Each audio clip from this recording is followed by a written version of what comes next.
Alors voilà, je suis dans Photoshop, j'enfonce la touche F, faites-le aussi sur le clavier, la touche F. À partir de là, avec la barre d'espacement, vous appelez la main et vous pouvez bouger l'image comme vous voulez dans Photoshop. Bien, alors nous allons modifier l'image. Alors qu'est-ce que nous avons ici dans la palette des calques? Faites un peu apparaître la palette des calques, menu fenêtre calque. Dans la palette des calques, on a un calque d'arrière-plan. Et nous allons modifier l'image en allant dans Image, Réglages. Par exemple, je vais transformer cette image en une image... Cette image couleur, je vais la transformer en une image noir et blanc. Donc, menu Image, Réglages, noir et blanc. Vous remarquez, si vous connaissez déjà Photoshop, vous remarquez que je ne vais pas mettre un calque de réglage.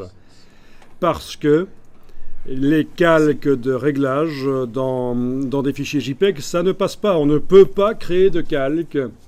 On ne peut pas créer de calque sur une image JPEG. Enfin, techniquement, ça va marcher là quand on est dans Photoshop, mais après, quand on va vouloir enregistrer en JPEG, ça va bugger.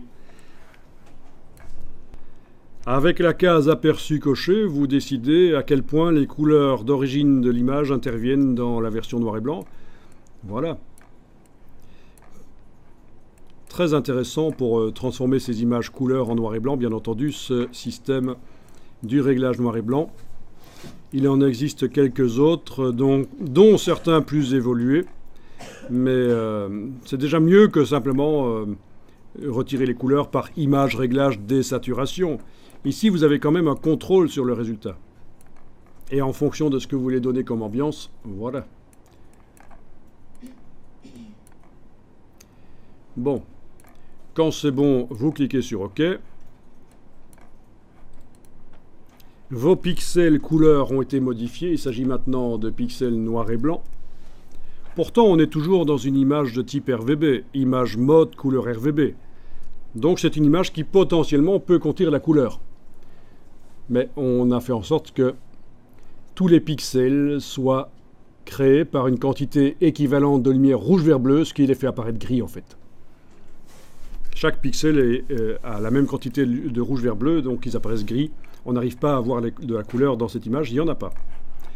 Et on va enregistrer le fichier sous le même nom. Il ne faut surtout pas changer le nom parce que InDesign connaît ce fichier sous le nom qu'il a actuellement. Donc je mets à jour le fichier sur disque dur en faisant fichier enregistré. CTRL S. Petite boîte qui concerne le JPEG. Je clique sur OK, c'est très bien. Et sans fermer Photoshop, vous allez maintenant voyager jusqu'à InDesign qui devrait apparaître dans votre barre en bas de l'écran. Si vous ne la voyez pas, vous enfoncez la touche F jusqu'à ce que dans le bas de l'écran, vous ayez les raccourcis vers les logiciels actuellement ouverts.